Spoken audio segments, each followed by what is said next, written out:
తెలుగు రాష్ట్రాలకు good news. నైరుతి రుతుపవనాలు వేగం పుంజుకున్నాయి. ఆగ్నేయ బంగాళాఖాతం నికోబార్ దీవుల్లోకి నైరుతి రుతుపవనాలు ప్రవేశించబోతున్నాయి. 3 రోజుల ముందుగానే రుతుపవనాలు వస్తున్నాయి.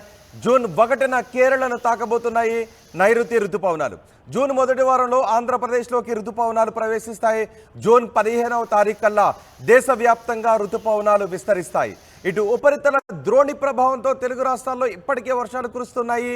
25 వరకు వర్షాలు ఉంటాయని వాతావరణ శాఖ అధికారులు చెప్తున్నారు. దీంతో ఈసారి వేసవి తాపం ఎక్కువగా లేదు, వేసవి ముగిసిపోయినట్టుగానే భావించాల్సి ఉంటుంది.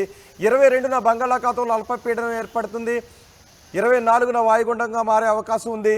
ఆంధ్రప్రదేశ్లోని పలు జిల్లాలలో పిడుగులతో కూడిన వర్షాలు కురుస్తాయి. తెలంగాణలోనూ ఈదురుగాలులతో కూడిన వర్షాలు కురుస్తాయి. ఇప్పటికే ఎల్లో అలర్ట్ జారీ చేసింది వాతావరణ శాఖ. సో ఋతుపవనాల రాక గురించి, తెలుగు రాష్ట్రాల్లో వాతావరణం, వర్షాల ప్రభావం గురించి మరింత సమాచారం మా ప్రతినిధి శివరామకృష్ణ అందిస్తారు.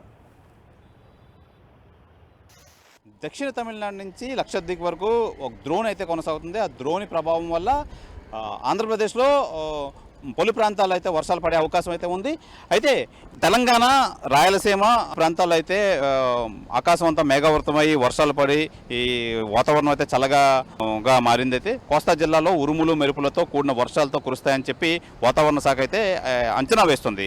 ఈ నెల 19వ తేదీన అండమాన్ పరిసరాలకు విస్తరించిన ఉన్న నైరుతి రుతుపవనాలు కేరళను ఈ నెల 31న తాకి జూన్ తొలి వారంలో ఏపీలో ప్రవేశించిన రుతుపవనాలు అని చెప్పి వాతావరణ శాఖ అయితే ఇప్పటికే తెలియజేశారు. అయితే 2 రోజుల తర్వాత సాధారణ ఉష్ణోగ్రతలు అయితే అవుతాయి అని చెప్పి విశాఖ వాతావరణ శాఖ అధికారులు అయితే తెలియజేస్తున్నారు. అయితే దీని ప్రభావం వల్ల విశాఖపట్నంలో ఈ ద్రోణి ఏదైతే మనం ద్రోణి అయితే చెప్పుకున్నామో, ఈ ద్రోణి ప్రభావం వల్ల పలు ప్రాంతాలు, ఆంధ్రాలో పలు ప్రాంతాలు అయితే ఈ వర్షాలు కురిసే అవకాశం అయితే ఉంది.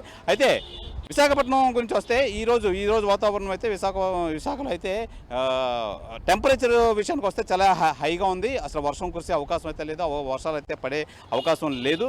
ఇక్కడ వాతావరణం అయితే మనం చూడొచ్చు. అలాగే ఈ వాతావరణ శాఖ అయితే మటుకి ఈ ద్రోణి ప్రభావం వల్ల అయితే మటుకి పలు ప్రాంతాలు, ఆంధ్రాలో పలు ప్రాంతాలు అయితే కురిసే అవకాశం ఉందని చెప్తున్నారు. ప్రస్తుతానికైతే తెలంగాణ, రాయలసీమలో అయితే వర్షాలు అయితే పడుతున్నాయి. ఈ నేపథ్యంలో అయితే వాతావరణ శాఖ అయితే మనకైతే ఈ ద్రోణి ప్రభావం వల్ల 2-3 ప్రాంతాలు అయితే ఆంధ్రాలో అయితే పడే అవకాశం అయితే ఉంది.